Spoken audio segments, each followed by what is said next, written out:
Support for your public radio station comes from our members and from Excellus Blue Cross Blue Shield, providing members with options for in-person and virtual care, creating ways to connect to care when and where it's needed. Learn more at excellusbcbs.com.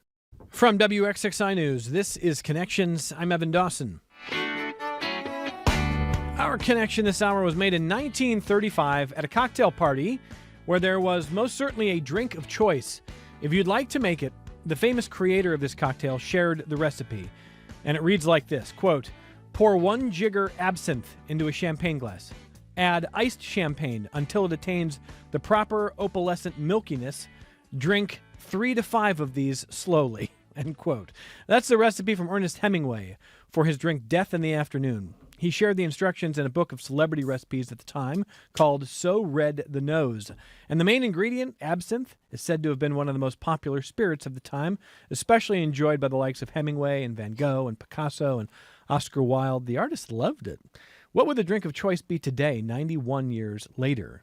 And would it have absinthe? Would it have alcohol? Research shows alcohol consumption in this country is at historic lows, and last year Gallup reported the levels were at 54%. 54% of Americans say that they are drinkers right now. There are new trends and tastes to explore, yes, alcoholic and not alcoholic, in the spirits world. And the Rochester Cocktail Revival is always on top of it. When Rochester had its first cocktail revival years ago, the organizers aspired to put Rochester really on the nation's cocktail map. And the newest edition includes tastings, teachings, artistic challenges. This hour, a much-needed break from some of the heaviness of the world with this, the Rochester Cocktail Revival. We're going to explore the growth of this event with the organizers. We'll see how many of them have followed Hemingway's instructions for 3 to 5 Death in the Afternoons. Leah Stacy, producer of the Rochester Cocktail Revival, and of course, editor-in-chief of City Magazine. Have you ever had 3 to 5 Death in the Afternoons, just like over the course of an afternoon? I would never admit that on the air. Ever. I love that recipe. Drink 3 to 5 slowly. I've never had 1 Death in the Afternoon. I feel like you'd have to do that in Key West or something. Yeah. Like you're doing that in a place where you're like channeling Hemingway all the way through. Yeah, I mean, I don't know. I've never had 1. I don't know. Patrick Stetzel, co-owner of Ziggy's, have you had 1 Death in the Afternoon? I'm currently 2 in so far. So if I say anything silly, whoopsies. Good answer there. Chuck Cerankosky? I know I've made a couple, and I've tasted the ones that I've made. I don't know if I've ever drank one to completion. It's a cool cocktail, though. Is it still Simple. made that way? With his recipe was champagne glass, iced champagne, and 1 jigger of absinthe. Yeah? Yeah, that's generally the recipe. That's not the one. Oh, it's the champagne cocktail where you take the bitters cube, soak it in Ango, and pour champagne on top of it. Yeah. They're similar. They're the same family of drinks, but I believe it's still made that way. I don't see any reason to improve it. That'd be a fun event. We should look, do that sometime. Pat's had 2 today, so obviously we don't need it. Delicious. And Chuck is director of the Rochester Cocktail Revival, as well as the owner of every bar and restaurant in the city. That's not every one of them. There's just a few. It's just a few of them, and it's great to have Chuck With back friends. here. Later this hour, we're going to welcome Caroline Pardilla, who is the author of Margarita Time and a digital content editor for Imbibe Magazine. And Caroline is on the list of pretty big gets and big speakers who are coming to Rochester, some for the first time, some who are regulars here. The Rochester Cocktail Revival, you can find the full schedule at rochestercocktailrevival.com. It starts Sunday, May 31st, runs through the following Sunday, June 7th. Year 13 officially, is that right? Mm-hmm. 13. Yeah. And so the inception in 2014, you started back then with, you started pretty strong, but now you've got what here? 30 plus, I'm reading here, craft cocktail bars, 15 plus pairing dinners, 40 parties, a spirit tasting event, educational seminars, live music, outdoor events. What am I missing here? It's a lot. I think we are at over 80 events.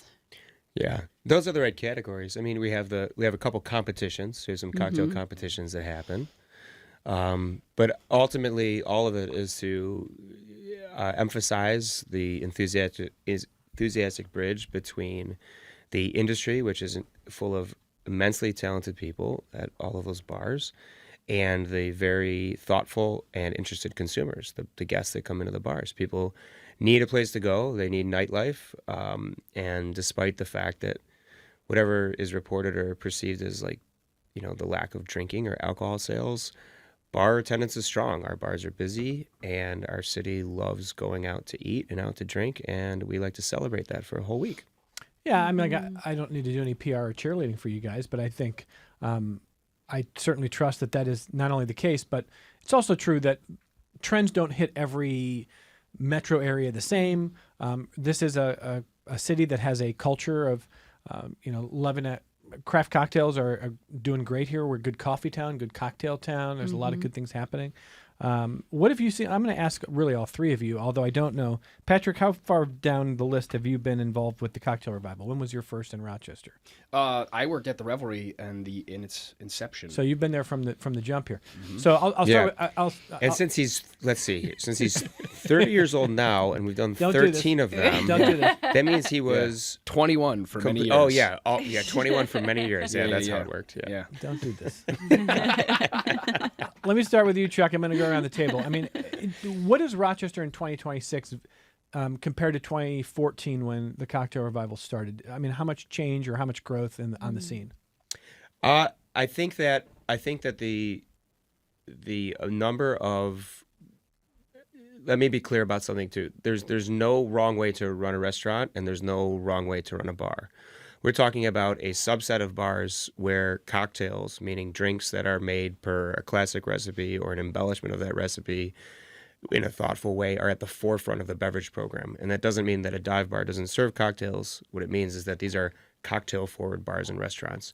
So in that class of bars and restaurants, there's just been a explosion of them, and compounded has the growth of the number of those establishments since 2014, and it follows the customer bases, the community's support for those businesses, or their desire to go out to eat, to have that kind of experience. We often get, and I think a lot of us when we were younger, maybe in 2014, we chased the idea that there was an absolute right way to make a certain drink, and for some of them there are. We could all. Patrick and I could have a whole show about how to correctly make a Sazerac. I don't know if anyone would care, but there is a right way to make it in all of our minds. For a little while, that's what the guests really cared about. They cared about that exactitude. They cared about that precision. They cared solely about the experience was rooted in the history and the experience then. I think that as these cocktails have been more widely adopted, as you've seen them on menus, as any restaurant that opens up that serves tacos is going to pay attention to putting fresh lime juice in a margarita and so on and so forth. The idea behind that has kind of proliferated in the way where it's been secondary to what is more important now in 2026, which is the experience. Again, there's the political environment, the news environment, whatever the outside world throws at you, and then there's the way that any of these spaces can be a third place to watch the Sabres, rest in peace. Great season, guys. Great season. It was a heck of a season. Too soon, man. So close. But to watch, whether it's to watch sports, whether it's to have an indoor dodgeball game, whether it is to listen to Afro beats or deep house in an upstairs bar, there's the experience that these restaurants and bars offer that is really important to the guests and is, I think, the primary driver for the attendance and the nightlife. You opened Good Luck when? 2008. 2008. And so Cocktail Revival comes along and has contributed to the culture that you just described. Not only the culture, but also just a higher number of ostensible competitors to you. Sure. So has the business environment gotten harder for you, owning the places that you own, or has that, is it the proverbial rising tide lift all boats kind of stuff here? It sounds trite. And there are exceptions, because just like playing a game or playing a sport, you're gonna have your teammates and your favorites, and there's gonna be rivalries. But for the most part, it is the rising tide principle. It makes the community better. I saw a comedian I follow was on Barstool Sports a couple of days ago, and was talking about Red. Going to Red is a great restaurant in Rochester. I think it's amazing, because I don't wish that the comedian was talking about my restaurant. I think it's awesome that on a national podcast, someone's talking about a Rochester restaurant. Genuinely think that. I think that there's a rising tide aspect where while you watch one bar do something, especially in things like that are culinarily or that are mixological, where you look at the proliferation of carbonated cocktails, of fat washing and acid adjusting and clarification, and the bartenders share ideas and they trade them around, and the scene gets better. It's also just genuine that not only are Leah and I friends in running Cocktail Revival, but John Swan and Nick Ryan from the Swan family of restaurants and I are friends, and Josh and Zach and Pat and Chelsea from SEN have become friends of mine. So we're colleagues. Do we always agree on everything? No, but we always pick up the phone when someone needs something and share information about hiring, and it's generally a community. And I think that the more the merrier in a way. There's a number when there's too many, but I've appreciated the number of the proliferation for sure. Who's a comedian, by the way? Comedian was Tom Segura. Oh, Tom Segura. Yeah. Was it Red? Tom Segura was at Red, yeah. Okay, cool. Yeah, he established it as like a benchmark of what is quality and good when he was in that interview. Well, It's pretty wild. bonjour. I don't know where I'm at. So you have been involved really from the start too. So what have you seen in Rochester change over more than a decade? I mean, a lot of what Chuck's saying, like to sum it up, I guess, into a sentence, like a lot of the foundation of RCR was focusing on what's inside of the glass, like the technicalities of any particular, drink and or what does it mean to throw a bar party, like just really kind of establishing facts. Whereas where we're at now is it is very outside of the glass. It's very experience driven. It's very listening to your guests and listening to your customer base and saying, what can we do that would make them happy, or, throw something at them that's different that maybe they didn't think of, or something they didn't think that they would like, but they're going to love, i.e. indoor dodgeball tournament at a bar. Yeah, and it's really grown. And the community, too, as a whole. Like, at the beginning, it was 8 bars, and you talk to 12 people who planned the entire thing. And now you sit in a room in the planning parts of RCR, and you don't recognize 3/4 of the people because that 1/4 is new and they're excited, and you see them all show up with their notebooks and they're taking notes, and you're like, next year we will be friends. I will know you. I will come see you during RCR, check out your events, and yeah. Kind of like camp.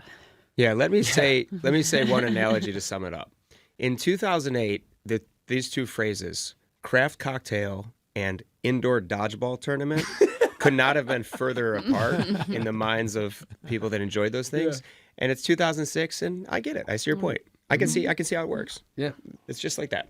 Okay, Leah. So what have you seen change?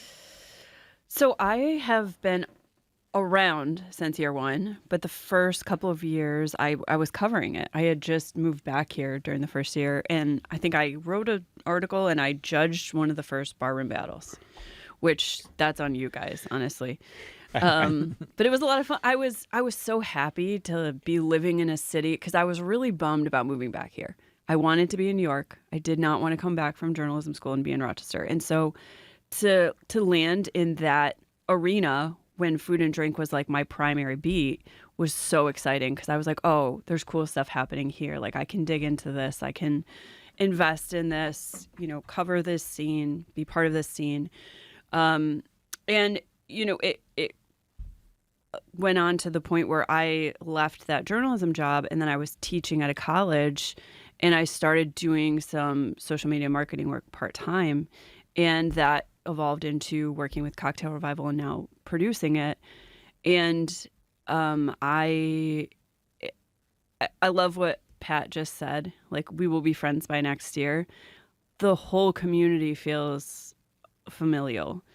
Like everybody is like if that sense of community was not here, I don't know that I would still be doing this. I don't know that a lot of us would still be doing this. I think there's 2 taglines that we have for RCR: for the craft, for the community. And I think Chuck just spoke really well to for the craft and how that got rooted. And now what Pat was saying with the community, it's so important, especially like, hate to bring up this word, but post-pandemic, third places, we've talked about this so much on the air. Yeah. And we see that, like, to make it really punny, it's like, there's the proof. Is like, thank you. it's the fact that people do want to be out. And I think Rochester, I think if you were to look at the numbers in Rochester, I think people are still drinking. It's also cold here. So like these cold cities, we got a whole different set of data going on. But then when it gets warm, like during RCR, and I've been watching the forecast every day, it's like you want to be outside. You want to be hanging out with your friends, sitting on a picnic table. And so when we plan these events, it's like very exciting to like, it's stressful, of course, and it's a lot of work, but then you get to it and you're like, oh man, we're like creating this cool thing to bring the city together for a week in what is really a festival town, right? Well, it's RochesterCocktailRevival.com. Pretty remarkable that I'm sitting here. Every year we get to talk about this. Mm-hmm. It's been 4,000 days since your first cocktail revival. Oh. Wow. And yet there's 3 people in the room who look the same as they did 4,000 days ago. And I look like a shoe you left out in the sun and when it was 100 degrees for a week. So it's just amazing. I did that once. You did to a shoe? To yourself? No, the shoe. Oh, to the shoe. To make it stop smelling, it doesn't work. Nice. So just throw them out. All right, so I'm going to let the guests talk a little bit about what is coming up here. And I know the full schedule is online at RochesterCocktailRevival.com. Mm-hmm. But, Leo, you want to start here. So whether you want to talk kickoff or some of the events here, I'm going to ask Chuck in a minute to talk about some of the speakers who are coming in, some of the people who are coming in to do that. We'll ask Patrick to talk a little bit about some of what individual places are trying to accomplish, whether it's individual events or getting more people in the door here. But you want to talk a little bit about the schedule? Sure. So the primary events that I work on are what we call our feature events. And these are sort of like the RCR's headline events, right? So the partner bars have a separate set of events that they plan. But one of the big areas that I also focus on is our educational arm. So seminars. And RCR is technically June 1st through 7th, but we, as you mentioned, it's kicking off unofficially on May 31st at the Little because we are screening a documentary from 2025 called Bar. And it focuses on 5 bartenders who go through this really intensive course at the Culinary Institute of America in New York City. And it was made by a filmmaker who actually calls Binghamton home, which I did not know when I reached out to him. And he was so excited that it was screening nearby. It's streaming, and it's also screened in some bigger cities, New Orleans during Tales of the Cocktail, New York City during Martini Expo. But it's really exciting for him and for us to screen it here, close to his hometown. And also we have, as they were mentioning before, a really avid competitor circuit here in the bartender community. We have folks who have won big events, not only here, but they've gone on to rounds in New York City. And Pat has been a huge part of that and can talk more about that. But I just thought what a fun thing to bring here, get the bartenders together. Our seminar sponsor is a company called House O' Pens, and they'll be pouring some little samples in the legal way that we can do it at the Little. And I'm just excited to get everybody together, watch this, and then go right into that week. So other seminars, we have 2 on Monday, 2 on Tuesday. Maya Johnson-Dunn, who you are familiar with, She's a wine writer here in the Finger Lakes, has been published in some big publications. She's very involved in the beverage industry. She and Sydney Bell, who is a DEI educator, they're going to do a very popular seminar again called DEI Over Cocktails. And so, again, you can find all these details on RochesterCocktailRevival.com. We keep the seminars free and open to the public. You don't have to be industry. If you're interested in hearing about the things that we're talking about in terms of education and trends and awareness, activism in some cases, you can just show up to Jackrabbit Club during those times, and we welcome you to be there with us. So we also have Caroline, who you're going to hear from in just a little bit. And that's really exciting. We've been talking since last year to Caroline about coming in, and she wrote a book called Margarita Time, which she'll talk about. So that's so exciting for us to have her and Max here. I'll let her really give you the details on that. And then we have a very niche, famous bartender, Dave Arnold, coming back. He's really a bar owner. He owns a bar called Bar Contra in New York City. He is really like a chemist. I mean, how you guys help me out. How would you describe him? He's got a very popular, is it a podcast or a YouTube called Cooking Issues? Mm-hmm. It's a podcast. So a lot of people know him from the culinary world, but he gets very cerebral as far as in shaking techniques and acid, and he wrote a very very foundational book called Liquid Intelligence that many, if you're listening to this and you're a bartender and you don't have it, you should get it. Most people have checked it out, but whenever you see things like acid adjusted on a menu or clarified, it's thanks nitro muddled. Yeah, it's thanks to a technique that Dave Arnold analyzed and then made practical. So like fat washing. Fat washing. I don't even know what that is, by the way. He probably What is knows. fat washing. Yeah, he probably fat washes, but He knows the best way to do it. What is Yeah. fat washing? Fat washing is when you take something, we'll use bacon as the most recognizable. You take bacon and you render the fat, right? If you were to cook bacon for breakfast, a lot of the fat is going to render out of the bacon and be liquid in the pan. You take the liquid and you pour it into a jar of bourbon and stir it around. And now you have bacon grease with bourbon. And then if you're listening to this, you're going to say, wait a minute, those won't stay mixed. And you're right, they won't. So what you do is you take that mixture and you'll put it in the freezer. And what will happen overnight is that the flavors will stay in the bourbon. The fat, the actual fat, will come out of the bourbon. It'll rise to the top and almost look like cream top milk, or become a layer of fat on the top of the spirit. And through different techniques, you can scoop it off, strain it off, whatever, while it's cold, and then you're left with the bourbon that has the bacon flavor in it. And you can do that with butter. Any sort of oil. Any sort of oil. You could do it. Sometimes people do it with olive oil with vodka for a nice texture for a martini. Does a lot of cool things. How about Chuck? Huh? He still got it. Yeah. You still got it, guy. Yeah. People think I'm the email guy, but I made a lot of drinks. Yeah. What is the most ordered cocktail at your establishments?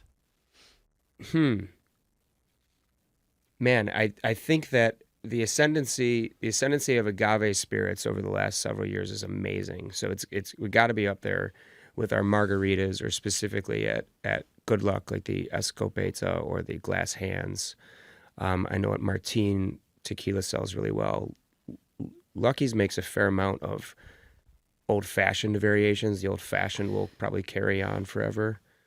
And Cure sells a ton of their very simple and very specialized gin and tonics. Yeah. The best. Yeah. Okay. Mm-hmm. What about your establishment? What's the best-selling cocktail? Best-selling cocktails, the Mai Tai for sure. Definitely a Mai Tai. Yeah, we've gone back and forth about a couple different menu options with drinks, and we've rooted in some of the classics, and a Mai Tai is right there. So Delicious. Briefly here, because in a minute we'll bring in Caroline on the line with us here. What are you doing at Ziggy's during cocktail week? Yeah. So during RCR, we have 4 planned events. Tuesday, we're doing ticketed cocktail trivia with Game Night Rock and Jake. He's incredible. And so you buy a ticket, you come in, play trivia with some friends, get some cocktails at the end of each round as a bonus, and you get to guess the cocktail, right? So you take a couple sips, feel like, is this a Manhattan? Is this a Brooklyn? Who knows? You'll have to find out. But it's a bonus point, so even if you don't get it right, you still win because you have a cocktail. Thursday, we're doing a Swizzle Night only event with some live beach music that my business partner, Zach Makita, has put together. When I reached out to him to see if he had a surf rock band, he goes, yes. I go, you know one? He goes, no, but we'll figure something out. This is the ultimate yes man. Friday, Ziggy's is participating in the immersive theater experience that's happening. So we'll have a bartender out in the garden, very appropriate out there. And for a you'll drink. be out in the garden. And I'll be out in the garden. Yes, I'll be out there. There's his voice. Yeah, Just a little taste. Leah, tell us about that quickly. So this is called Young Lioness of the West, and along with Cat and the Coyote, have created a conceptual, immersive, basically imagine a progressive theatrical experience where you get 3 different cocktails throughout the course of this hour-long show. So Cat and the Coyote is a local performance company. They've been on the show before. Kat Olson is a professor at Nazareth University, and we have built a show around Rochester in 1913. So it was a convenient nod to 13. The public market opened to the general public in 1913. So we are performing this show throughout the market. And some other notable things happened, and we're building it kind of around this idea of headlines in 1913. So Pat is Frank Gannett in the show. Oh, Frank Gannett. Yes. Yes. You're just finding this out? No. No, I definitely knew that. Okay. It's those death in the He, afternoons. he was already Yeah. in a promotional video holding a newspaper. Yeah. That's fun. In general, you just hoping for more people sort of exploring cocktails, whether it's Ziggy's and elsewhere that week. I mean, do you think enough sort of critical mass and people get out there and there's more people sampling for the first time, or maybe, I don't say the first time people have had cocktails, but really kind of actively thinking about cocktails that week? I think so. Yeah, I think that we put so much attention on it, like as an organization here with the Rochester Cocktail Revival, that like, yeah, there are definitely new people who are regularly attending events that maybe it's not necessarily industry going to industry events. You know, like I might not necessarily get out on a Tuesday night to go to other events, but you know, there's so many people in Rochester who are talking. Oh, hey, what are you doing next week? Oh, we're thinking about going to this event. What's that all about? You know. And then they pick it up and go. But we're regularly during this week at the bars that I've worked at seeing people who we've never seen before. Among regulars, of course, and familiar faces. But yeah, I definitely think there's a good amount of people. So let's take this long break. We're going to come back and welcome Caroline Pardilla, who's the author of Margarita Time and digital content editor of Imbibe Magazine. And Caroline will be coming to Rochester for the Cocktail Revival. It unofficially starts the last day of this month, Sunday, May 31st, with the showing of Bar at the Little Theater. And then Sunday to Sunday, the 1st through the 7th of June, RochesterCocktailRevival.com online for information. We'll come right back on Connections. Support for your public radio station comes from our members and from Bob Johnson Auto Group, believing an informed public makes for a stronger community. Proud supporter of Connections with Evan Dawson, focused on the news, issues, and trends that shape the lives of listeners in the Rochester and Finger Lakes regions. BobJohnsonAutoGroup.com. This is Connections. I'm Evan Dawson. Hey, Chuck, Leah, Patrick, how big of a deal is it that you guys got Caroline Pardilla coming here? What do you think? I think it's pretty cool. Yeah. Very, very rad. It's amazing. It's great to get someone from Imbibe. It's great to get an esteemed writer. It's great to get a writer with, connections to a fantastic bar program like those that we're bringing from LA, Max from Miate and Daisy. Mm-hmm. And it's just awesome to get somebody in from outside the community. A lot of time we have a lot of East Coast exposure. When we get those coming in from the West Coast, it adds a special flavor. All right, well, let's talk to Caroline Pardilla, who is the author of Margarita Time. Hello, Caroline. Thanks for joining us. Hello. Nice to see everybody. It's nice to see you. Will this be your maiden voyage to Rochester? Yes. I've never been there before, so I'm really looking forward to it. Well, I know they're looking forward to having you as well. And I was reading a little bit about Margarita Time, and you're kind of accounting on what has evolved and changed. And it was a few years ago. I was at Cure in Rochester, and Donnie Clutterbuck was behind the bar. And these guys know that I love a good classic daiquiri. But for a long time, if you went to restaurants pretty much anywhere in this country, if you ordered a daiquiri, they'd be like, "You mean like the crushed strawberry?" Like no, classic daiquiri.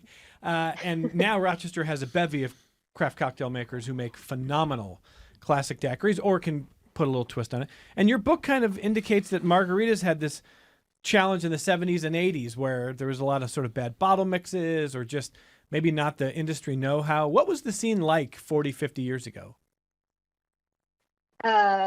Wow, 40, 50 years ago. I'm thinking about like the 1950s, but yeah, you meant like the 70s, 80s. Yeah. Yeah. Well, so around that time, it was the same thing that happened with tiki, right? That was popular in the 50s, like the margaritas. And then it kind of just fell out of favor because it wasn't cool anymore. So people were shortcutting with like bottled mixes, bottled juices, and it was just associated with just like if you really want a bad hangover and a stomach ache, and just it's not really good.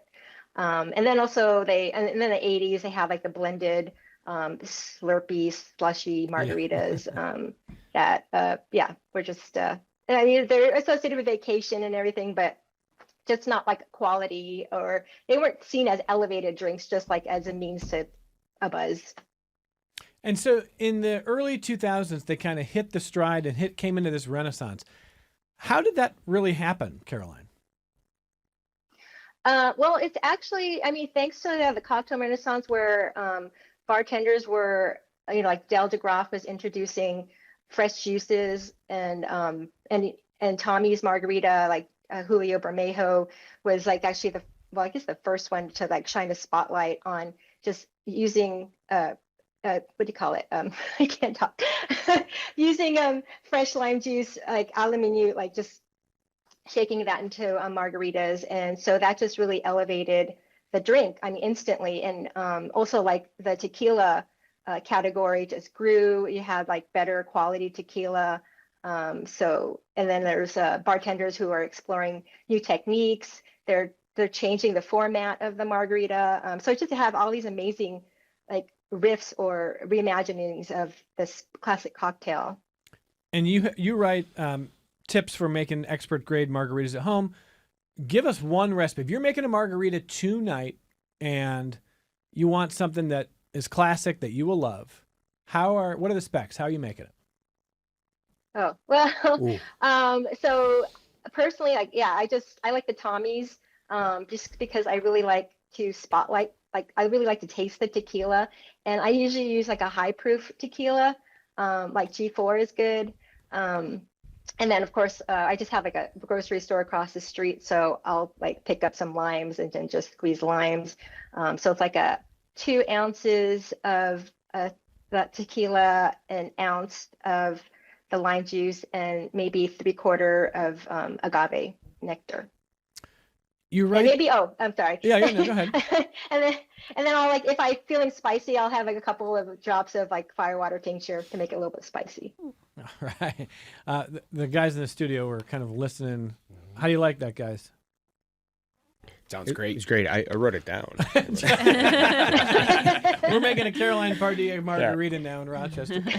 Yay! But there's a lot of, you're right, there's a lot of different ways to do it, but it is important to know that not all tequila is the same.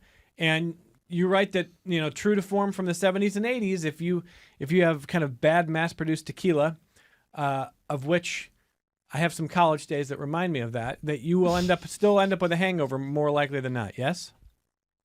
Yes. So what was interesting was that I was speaking to Tony Abu-Ghanem, and he was the one who actually showing the spotlight on the Tommy's Margarita. He was in San Francisco and was like, he was told to check out Tommy's Margarita, Tommy's Mexican restaurant, because they had an amazing margarita. And he saw that, they were, I forgot the question. Sorry, I'm a little bit jet lagged. Oh, that's all right. No, we're just talking about hangovers and avoiding the hangover. Oh, yeah, with the better stuff there. Yes. Okay, sorry. And so he was saying that Tommy's, they use like 100% Blue Weber agave. And because he had like a bad experience with tequila back then, like as we all did.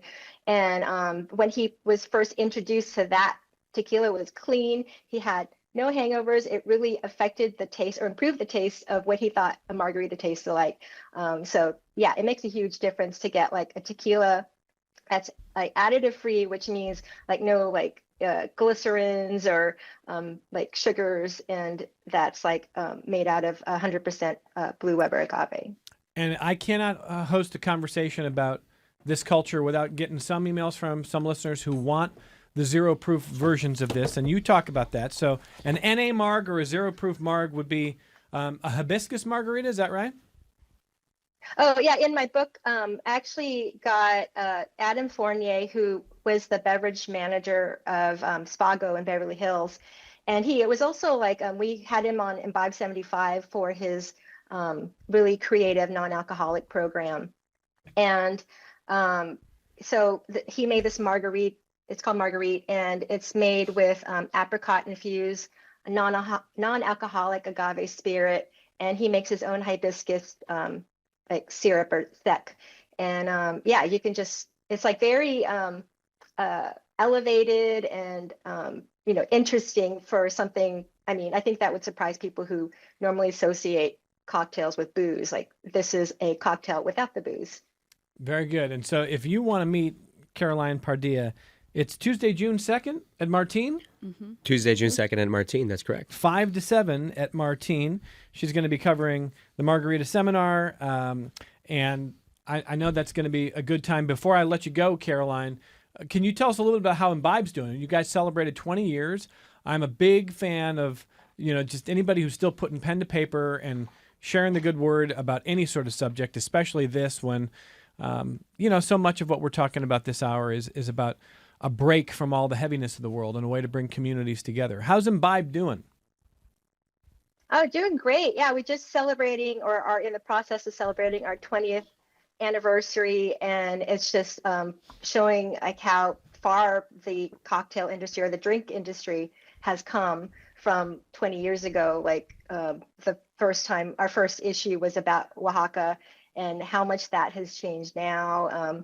And like when Death & Co. first opened to all these amazing bars now, it's really cool to see the growth of the industry and how people are being there, they're exploring cocktails at home like people were cooking at home.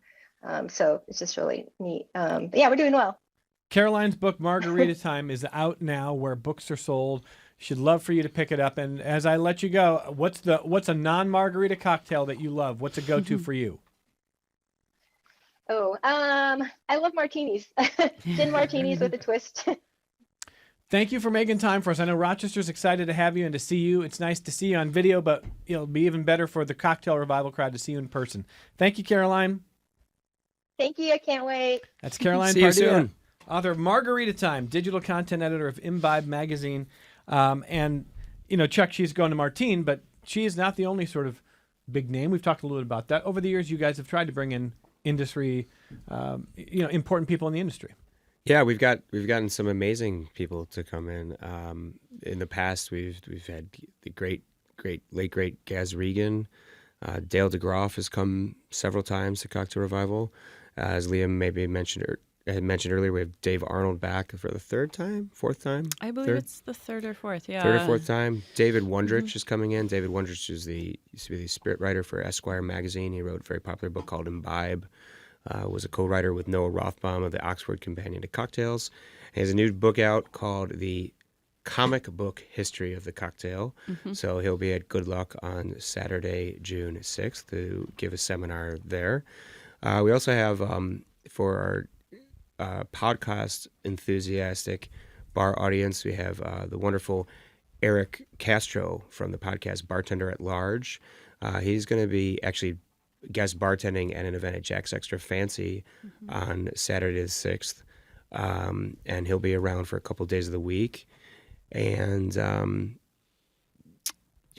I think it's Caroline just mentioned Death & Co. too. We had the founder of Death & Co. here 2 years ago, Dave Kaplan. Yeah, and Dave Kaplan. He's an RET grad, which that was cool. That's a very cool connection that we have to Rochester. Yeah. All right, so a lot going on, RochesterCocktailRevival.com. David emails to say, Evan, I'm of course familiar, let me pull his email back up. I'm of course familiar with a Manhattan, but did your guest also mention a Brooklyn? I think that was Patrick Stetzel. Is that, did David hear correct there, Patrick? Yeah, I think I mentioned a Brooklyn cocktail. So what is that?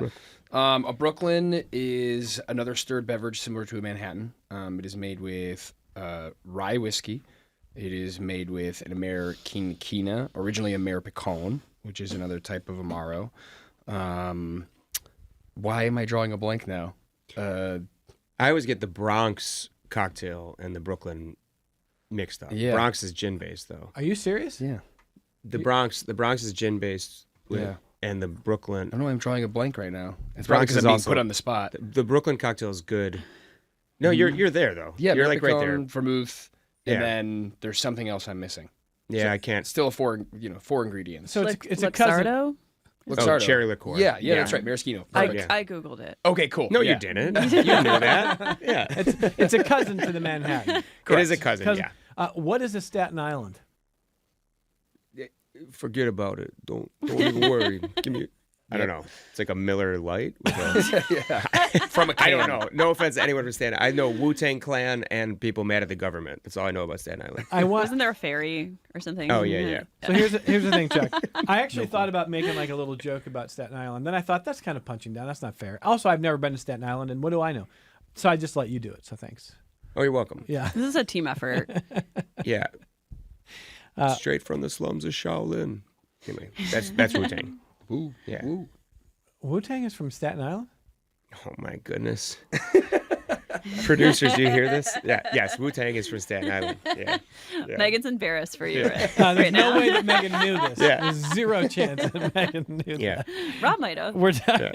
Rob Braden definitely could have. Good trivia Julie information Williams for might have. Tuesday night at Ziggy's. Megan Ooh. McNabb. Oh, That's right. Yeah. Wu-Tang trivia. Okay.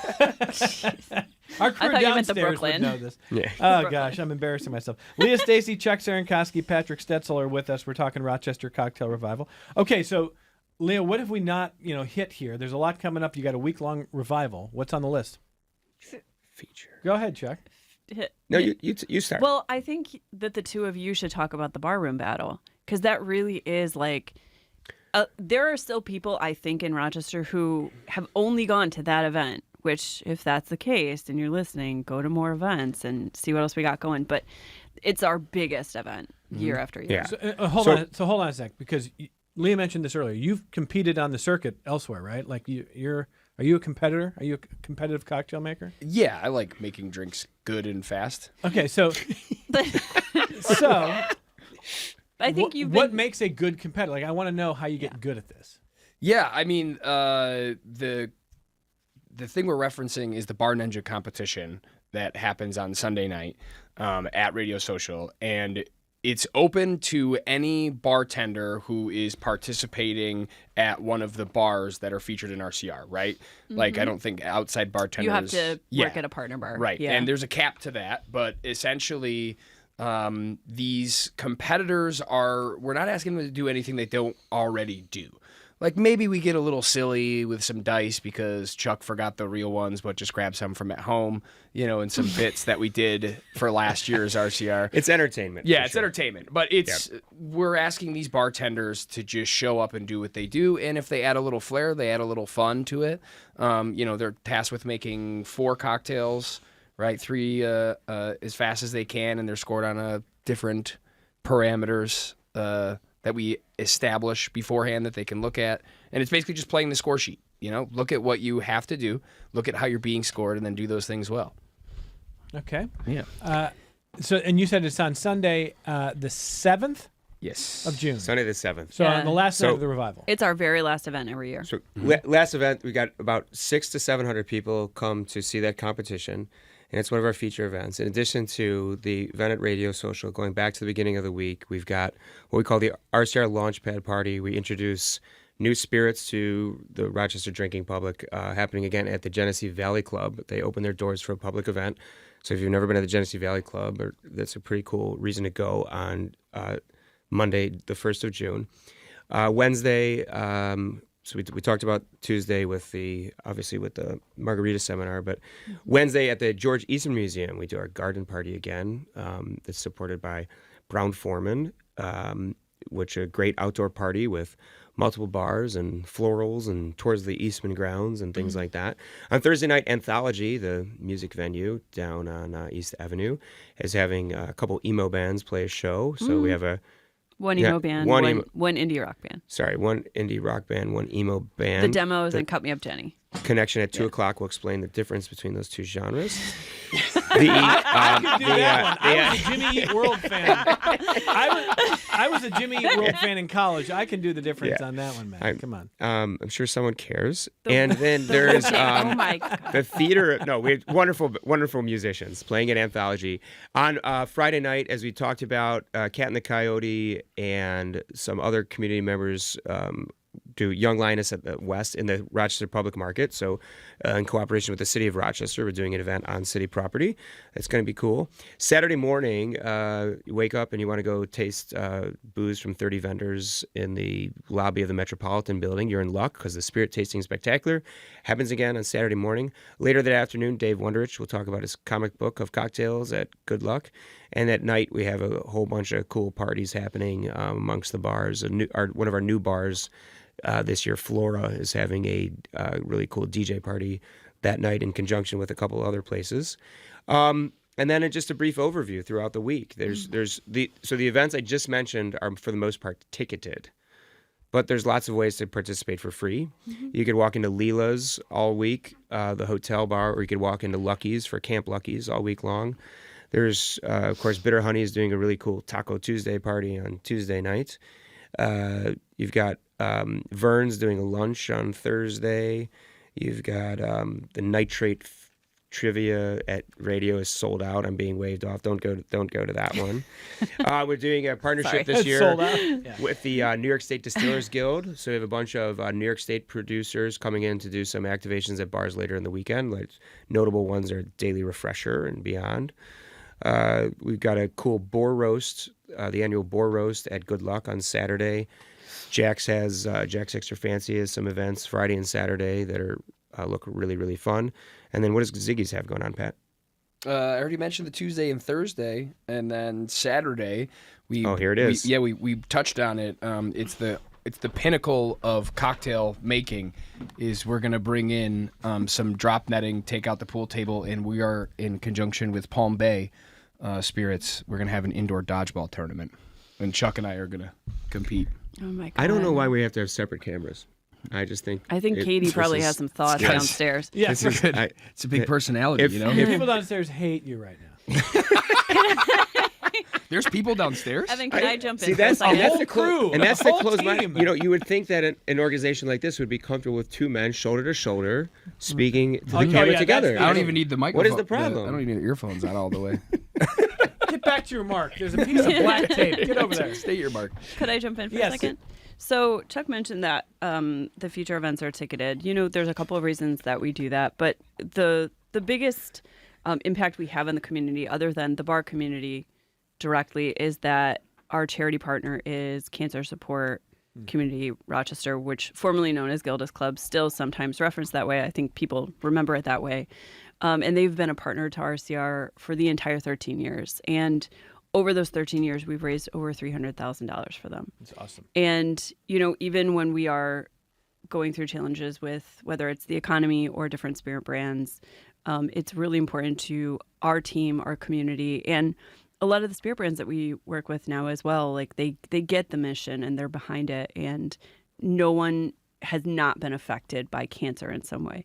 And so it's really important to us. They will be tabling at a lot of our future events, so you can have a chance to talk to their board. All volunteers, very involved, and we're grateful for that partnership. That's great. Indeed. Well, so Well said. we're going to wrap with me asking a few questions. I'm trying to get better at home cocktail making, and I think obviously there's a lot to learn at the various events and things happening during Cocktail Revival Week, but I think there's some common mistakes, so I'm just going to ask, especially the guys who make cocktails regularly. Are you making any drinks these days? You watch people make drinks. You make some drinks? No, I make drinks. I don't work bar shifts regularly, but I make drinks. Okay. Yeah. But we're not going to tell you how to make drinks at No, home. no, I'm trying to no. get you to come into the bars. I want to go over a couple, I think, common mistakes. So, when I'm squeezing a lemon, fresh lemon juice, I tend to try to get everything out of it, including, like, you get the free run juice, and then I really probably overdo. You got the seeds? Yeah, not the seeds, but like I feel like I over squeeze and it gets a little bitter. I don't know. What do you think? Face right That now. sounds like an excellent question for Dave Arnold when he comes to town. Okay. You go find him at one of his events. He'd answer that one for you. Yeah. Okay. There's lots of schools of thought on that. First, wash your lemon like with water. You know, if your hands have been on it, it's been rolling around in a grocery cart. You know, wash your lemon. Okay. Sometimes some drinks you want the oil that's in the skin of the citrus, so you squeeze the heck out of it, or you could even mess with shaking the peel into, or make a cordial out of it. I don't know, squeeze it gently. Why do you gotta squeeze it so hard, Evan? Because if I'm making it for multiple people, I'm going like, well, is this gonna be 2 lemons or 3? Well, if I just use 2, There's methods where you can like roll it, you know, kind of loosen the skin a Microwave little bit. it sometimes. Yeah. You used to do that. Room temperature as opposed to cold. I say Yeah. keep all your citrus cold. Okay. Jeffrey Morgenthaler did a bunch of research on it in one of his books that was from a while ago. Wait, do keep it cold? You can keep it cold, yeah. Oh, interesting. okay. Okay. How do you feel about store-bought simple syrup? Make simple syrup at home. Yeah. Make it home. Yeah. Okay. It's simple. I know. Yeah.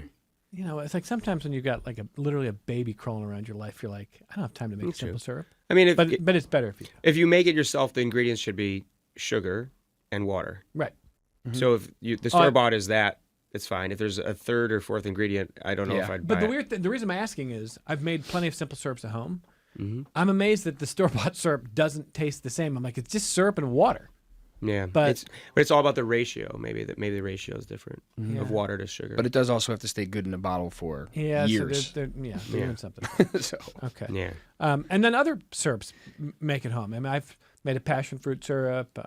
One time I made homemade orgeat, and I just blew up the kitchen. Like, you wouldn't believe the most messy thing I think I've ever done at home. It was so good, but it was so much work. So much work. yeah. But, You could say that about a lot of things in life. Worth it. yeah. But also, you could just come to RCR. I know. See? We're going to make some cool good. syrups. Well, I'm not, but I'm going to support the people that do. That's an event. yeah. Leah's drinks, and then you Leah- bartend Yeah. somewhere. Oh, Oh, you no. gotta sling We don't some have cocktails. to. You know what? I think. Oh, look at the time. Somebody made a sesame seed orgeat.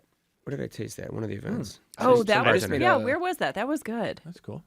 Was some bar. That was was that not Dan? one of mine. I don't know if At it was Dan. Velvet Belly, I just made a water chestnut pandan Florin? orgeat. Ooh, water chestnut. Look at you. All right, well, the music's going to I play, love so a I'll just savory mention it again. cocktail. It is I love pandas. May 31st Panda, at the Little panda, for panda, the showing panda. of Bar, and then Sunday to Sunday, June 1st to the Monday to Sunday. Monday to Sunday, June Yeah. 1st to the 7th. And it's RochesterCocktailRevival.com. What are you drinking tonight? Give me one cocktail you're excited to have. Ooh, I want a corpse reviver. It sounds good right now. Corpse reviver. Corpse Reviver. I'm Okay. gonna have to look up the recipe. Gin, Coca Americano, lemon juice, curacao, a little bit of absinthe. Oh, there's the absinthe. What about you? I'm gonna go home and have my third death in the afternoon. Way to go, Patrick Seth. Way to call it back. Way to go, man. Leah? I still think about a cocktail that Chuck made years ago called a Part and Parcel with pink peppercorns on top. Mezcal cocktail. Do you remember that? I do. Oh, wow. Yeah. Someday it'll come back to some menu. Thanks, Yeah. everyone. Hey, thanks for giving us a little break from the world. Our listeners once in a while say, you know what? Like, let's lighten it up. Thanks, everyone. Have a great cocktail revival. Thank you, sir. Thanks for having us. RochesterCocktailRevival.com. From all of us at Connections, the whole team, thanks for being here. We'll talk to you tomorrow.